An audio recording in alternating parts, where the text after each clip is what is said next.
The following interview was recorded at the National Youth at-Risk Conference in Savannah, Georgia. Hey everybody, welcome to Sound Bombing. I created this show for people who want to experience a radical, life-changing journey through the sounds of my diverse guests. I hope that each sound you hear on this show will strengthen your faith, encourage your dreams, and challenge you to awaken the greatness within you. Drop the bomb. Drop the bomb. We're gonna drop the bomb. Drop the bomb. We're gonna drop the bomb. Drop the bomb. We come to drop the bomb. Drop the bomb. This is a journey into sound. A journey which along the way will bring to you new color, new dimension, new values, and a new experience.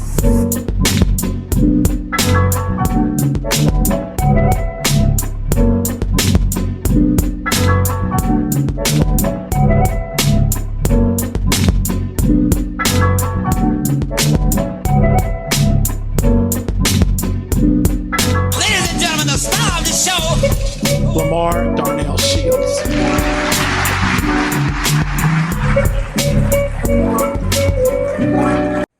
What's up? This is your man again, Dr. Lamar Darnell Shields at the National Youth at-Risk Conference here in the great Savannah, Georgia. We are at the Hyatt downtown.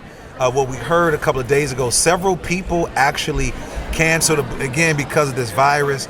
But the brother that's sitting across from me, I'm so glad he didn't cancel. I've been knowing this brother for a very, very long time. What's interesting, when I created Sound Bombing just really to highlight some of the dope people that's sort of in my circle. I got some dope friends that's in my circle, and I'm not gonna name them, but this brother, I have a lot of respect for him. He was really, really close to my roommate when I was in college. Then all of a sudden, we developed this great bond, this great relationship. This dude was hosting some of the dopest events when we were in college, Grambling State University. Shout out to all the HBCUs. But he always had a special place in my heart because he was always stern, he was always honest, but he always loved young people. I heard him talk about young people. He's very, very disciplined. And so he gave me a call some years ago. I was in Vegas working. He said, "Hey Shields, man, I heard that you work with young people. Can you come out to my facility?" So y'all wanna know who I'm talking about? I'm talking about my man, Jeff Jazz Jones is in the building. Grambling State University, Yes, Grambling Pride, Graham sir. fam is in the building. Where everybody is somebody. Where everybody is somebody. Jazz, man, welcome to the show, man. Welcome to Sound Bombing. First of all, welcome to Sound Bombing, but also welcome to the National Youth at-Risk Conference. So what you think of the conference, first of all? The conference is amazing. So what makes it so amazing, man? It's about 1,500 practitioners here from all different facets of life. You're talking about teachers, principals, administrators, facility personnel, staff members, and everybody is here to help our youth. Everybody is here to help the future, and I think that's an amazing thing within itself because it's not. It takes a particular type of person to go into that field and to stay in that field and to also want to help the youth because of the fact that it's very challenging and it's always changing and you got to be up on your game. And this brother sitting across from me is clearly up on his game. So I want to backtrack a little bit, man. So we went to school together, and Jazz was known for like hosting. It was always Jazz and Lou. They was like stuck at the hip. You saw one, you saw the other. Jazz would host all these different events. We always joke about how Erykah Badu used to work for you back in the day, before she became, Erykah. We knew as Erykah Wright. Shout out to Erykah Badu. But when you were at Grambling, I know you were a criminal justice major. Right. And when you graduated from Grambling, what was your goal? Like, what did you want to do when you left school? Then we're going to talk about what you're doing currently. I just wanted to get a job. You just wanted to get a job. Yes, You were ready to get up out of school. I was hoping to get a job in my field. And just before I left, I made some calls to some friends back home, and it was kind of sparse. But one guy did connect me to the job that I kind of like, the department I'm in right now. And so I've been there for the last 26 years. And I started out part-time, and what I found out is that I was a natural working with kids, and it developed into a passion for me. So I've been there ever since. So you said that you are a natural. Explain to me what that actually means. Because I knew you, I knew you as Jazz, the promoter, Right. comedy show, I dancing. still do that. I knew you in that world. Yes. Talk to me having this natural this connection to young people? Where does that come from, and what does that actually mean? Well, how I got there is when I was a young man, I caught a case. It cost me some of my life, and I had to go to the Army. The judge gave me an opportunity to make it right by going to the Army. I went to the Army and ended up at Grambling State University and ended up interning over at the Methodist Children's Home. And so Keith Rose was my mentor. She kind of showed me the ropes over there. And what I recognized in myself is that I had a lot in common with some of that population that I was dealing with. So what are some things you had in common with them? The fact that I grew up in the projects, the fact that I grew up with a single parent, the fact that I grew up doing some things that I knew I shouldn't have been doing for either street credibility or just trying to fit in or whatever. And so some of those things, when I talked to those kids, I found out that, man, they just like me, And so the more I got into it, then the more I appreciated what it was about, and people that, some of my peers, same thing, they had the same things in common. And so when I moved back to Vegas, I worked part-time in a detention facility. And the first day that I was put on, I ended up having to go hands-on with the youth, the biggest youth in the detention facility. I became a legend at DJJS. Shout out to Las Vegas, Clark County. And they said, we got to hire this guy. It was kind of like a tryout. So there was a young person, right, who I'm assuming nobody could handle this young person. Right. Well, he had a name, and I gave him an instruction, and he became combative, and next thing I know, he was on the ground. And I was asking, I didn't have handcuffs because I wasn't on full time. I was just kind of like getting a tryout, but I asked for cuffs, had gotten the guy on the ground and asked for cuffs, and the guys that worked full time, some of the veteran employees was like, we gotta hire this guy. So this was the test for you, and it was a test for me. So you said you had a lot of things in common with the kids. So you grew up in Las Vegas, yes, but the kids that you connected with were in Louisiana, right? And even though you are from two different worlds, Las Vegas, the big city, the small town, probably in Grambling or Ruston, where you were. Right. What was the connection there then? I mean, I know you said you got into trouble, but I mean, it's from two different worlds. Well, Willie D of the Ghetto Boys said it best. Willie D said, "Your ghetto ain't no harder than mine." Yeah. So it's ghetto is the same wherever you go. Yeah. And so that what we had in common is that we both came from the ghettos, and we did some unsavory things, some things that our parents probably didn't want us to do, and that was the connection.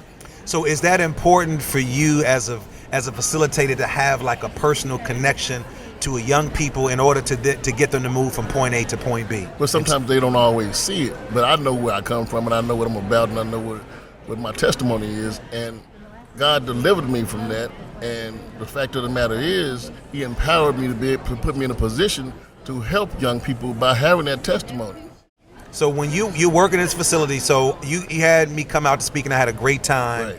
They do have a lot of respect for you, and I want to acknowledge that, because again, I get invited into spaces, and like, yeah, I do this, that, the other. When you get there, they talking to the person that brought me there like some grimy little dude, but I didn't get there from you. Right. So definitely everything that you say that I had no expectation. I knew you were about that. Right.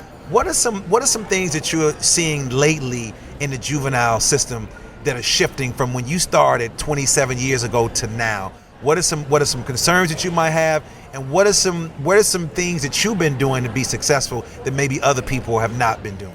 Well, what I've seen lately is our young men. 'Cause I run a facility with 100 young men, but I also have a facility that has a 12-bed facility with 12 young men there. That's a halfway house in town. Now, my facility in the mountains, Spring Mountain Youth Camp, is more, you see that young men are becoming more sensitive. What's that mean exactly? Used to be able to kids would be more respectful just because you were older, you were their elder. Now what you see, that used to mean something back in the day, right? Age used to mean something. Absolutely. So now what you're seeing is, you say, hey, young man, pull your pants up. They smack their lips, and then they consider it to be disrespectful for you to have even addressed them. But because I'm an old school kind of guy and I got big shoulders, and I don't mind saying it to you. Yeah, for those that never seen Jazz, he built like a Suge Knight over here, man. and so my daughter, it drives her crazy because we out in the community all the time, and I'll tell some guys, I say, hey man, pull your pants up. And they look at me crazy, and I say, I wish you would. Where does that come from, though, man? I mean, for you to be able to do that and feel comfortable and not, I'm not saying you're not concerned about what could happen, right. But where does that come from about you and your childhood and how you were brought up? Well, because I grew up in a tough neighborhood, but my heart is in the right place. And I believe that when your heart is in the right place, God knows. And I keep saying God because God is who guides me. But I'm not a preacher or deacon. I don't even belong to a church. I'm spiritual. You don't pay your tithes, man? No. You pay them to your daughter and your family. There you go. That's where your tithes right. are going. Yeah. I pay my dues. You pay your dues. Right. But I just believe that if I believe in something, and sometimes I'll pull you to the side and tell you why. Why you should pull your pants up. And then kids, they want to be redirected, man. They want to be redirected. Sometimes when you say it to them, they might look at you crazy, but then if you say, hey, man, let me tell you something, man, and you try to explain it to them, a lot of times, I'll say about 85% of the time, they're going to listen. So, Jazz, can that be taught to a person? So you have a team of people coming into your facility that this is their first or second day. Can what you're doing that's innate, that's in your body already, can that be transferred to somebody else? I don't believe so, but I believe you can teach technical things, but certain things that are innate is in you is already built in your DNA. And just the fact that you feel like you have a sense of purpose. And when you have a sense of purpose, then there are no real boundaries. You just know this is what I'm here to do, and I'm going to die doing this.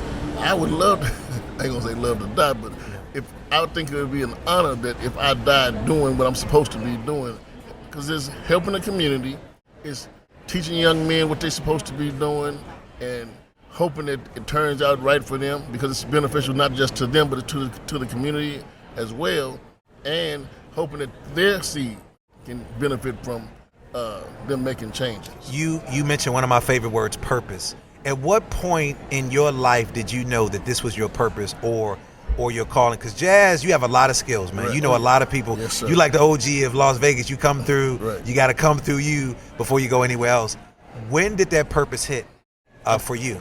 I think that when I had my company with Sweet Lou, Fan Club Entertainment, and the economy got bad, and I still hadn't quit the county. Then I realized because I was not criticized, but people looked at you different to be a peace officer, but also be connected to the hood. They looked at So you had one foot in the hood, and then Yeah, you're also trying to yeah, change the mindsets of young people. And so it was.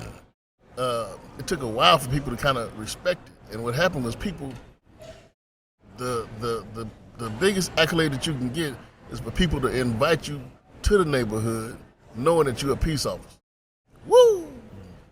It's a major thing for grown men who had done things that could be considered criminal, but they invite you to the community to have a beer with you in their front yard or something like that, knowing that you're still a probation officer, knowing that you arrest kids, knowing that you have that power.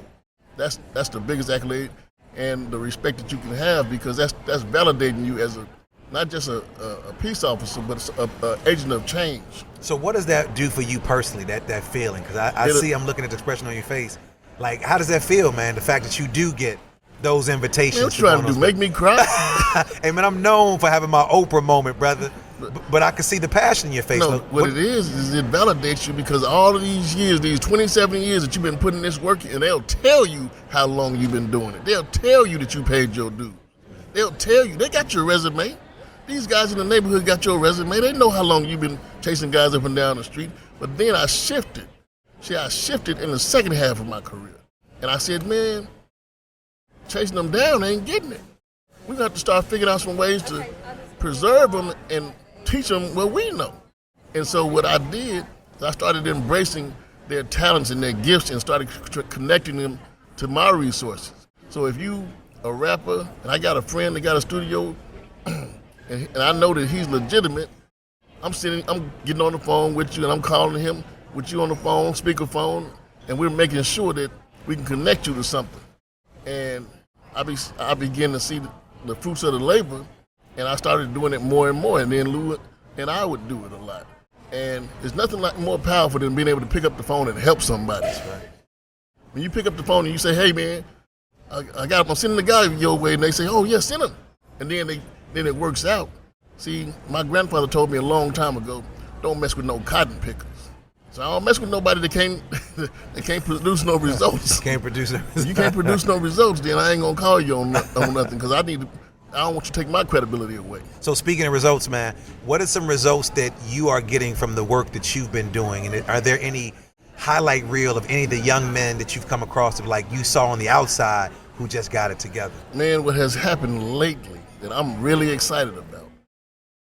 I talked to my principal, Joshua Katz. We have a school at Spring Mountain Youth Camp, and it's Clark County School District, but we're separate. So we got the school district, and then you have Spring Mountain Youth Camp, Clark County Department of Juvenile Justice Services. And I serve as the camp manager, but I'm not over the school. But I do have an MOU that says that basically you defer to me on, all the big decisions. And so, that being said, I talked to him. I'm a dreamer. I'm an artist, so to speak, and I like to see things done big. And so I remembered a young man named Jesus Bernal that I had on my caseload about 15, 20 years ago. He's a grown man now. And the kid had tested and got his GED and was going to the community college. I thought that was admirable, working at Taco Bell and living in Center for Independent Living. So I wanted to duplicate that and see the success of some young men. So I got with the principal and asked him, what would it take for us to get the high set, which is a form of the GED, or the GED itself, and bring these kids some success through education. And it took him maybe about a year to finally get it together, and he got it together. And what we did is we started putting these guys in shirts and ties. We took them we took them shopping on a real shopping spree, and then ordered their caps and gowns and ordered the portfolio that the diploma goes into, and we started celebrating. And we brought our whole camp to witness the graduation. And the first time we had 2. The next time we had 8. And so what has happened is the day after the graduation, there's a line of young men trying to get into the high set program to get their education. And so not everybody will qualify for the high set, because some guys are on track to graduate, so you don't qualify. But they can put some additional emphasis on your education, where you can start refocusing on your education, so when you do leave the youth camp, that you leave with some paperwork, that you do leave with a purpose, that you do leave knowing, okay, I'm already on track, or I'm 3 credits away from graduating. Let me go ahead and finish, because I just saw this guy finishing it. And one of the ways that I was able to obtain success was one of my friends was working, had gotten a degree at UNLV in criminal justice. Close friend that I grew up with, played football with. And I said, I might have been wrong. I said to myself, if he can do it, I can do it. Now, I might have been wrong, but that's what fed my success, is that we had some like minds, we come from the same community and played ball together, so I figured we had the same aptitude, and we might not. We might not have the same aptitude, but I believe we did, and that's what got me through. Helped me graduate from grammar. And he was the guy that got me the job, got me the interview at DJJS. From that job, I've still been at the same department and have been able to elevate myself. So speaking of elevation, what are some of the misconceptions about young people that are incarcerated, juveniles that are coming through, not only just coming through your camp, but just through the system? Last night, you and I had an opportunity to talk to a judge here in Georgia. They got a chance to visit your facility. You all are going to be going to their facility. Talk to me about some of the misconceptions. Well, some of the misconceptions, people think just because you made it, that they can make it. And we don't all have the same foundation, same resource. So a lot of times, they need some extra, some I call it horsepower.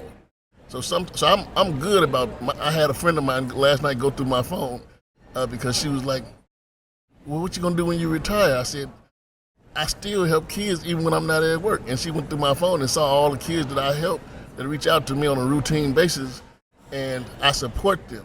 And I support them because, see, nobody supported me. So it's easy for me to support people because I know what's on the other end of it. I know that if you follow these principles, then you can be successful.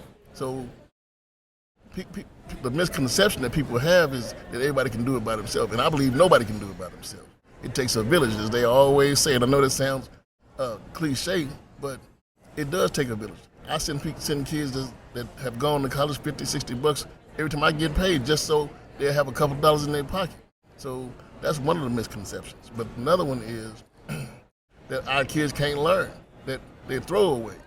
And they're not throwaways. Some of these kids have made mistakes that are impactful for a lifetime.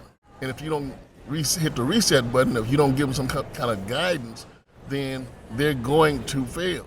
But you can also make them a success by just giving them a few tools. What we've been able to do at Spring Mountain Youth Campus, we've been able to tap into some of that talent by getting kids educated with CPR and OSHA 10 and preparing them for the workforce. And in doing that, what we're doing is trying to create a pipeline to the laborers union and the pipe fitters unions and all those unions, because those are prerequisites just to get into the union. So if you already got that, and plus you may have a GED or a high set, you did half of the interview. Well, man, Jazz, it's been a blessing to sit down and talk with you.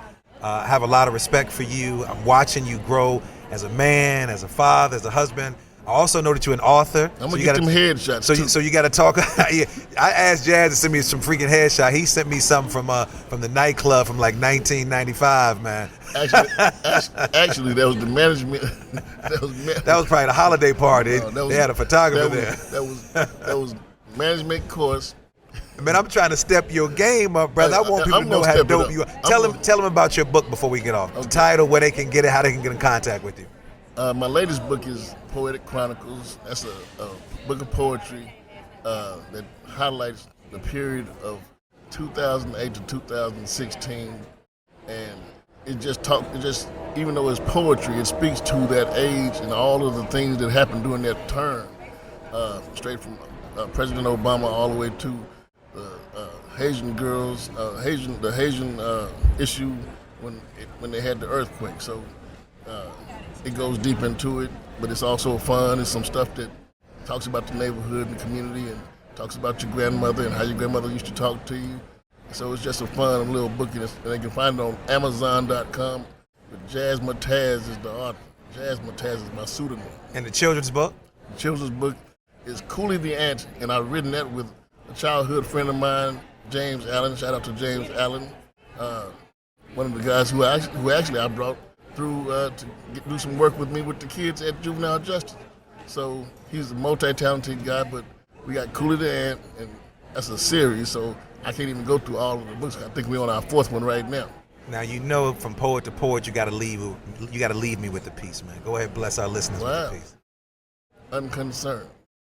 Though it seems quite unnatural to be unconcerned, there are many who yet have not learned that being unconcerned is a terrible way to go year after month after week after day and not be concerned, such a sad state of mind. Not to care for success nor progress with the times, for time, understand, is as precious as jewels, but this great unconcern is a mighty wicked tool. Unconcern should be treated, but we know just not how. Should we burn it, or drown it, or leave it for now? Since we have not the answer, I guess we'll just yearn for a potion, a remedy to treat unconcern. That's Jeff Jazz Jones, Jazz Mataz. This your man, Dr. Lamar Darnell Shields, Youth at Risk Conference, Georgia Southern, Savannah, Georgia, 2002. Jazz, thank you for blessing us with that, man. Peace. Thank you for having me. I appreciate you. Love.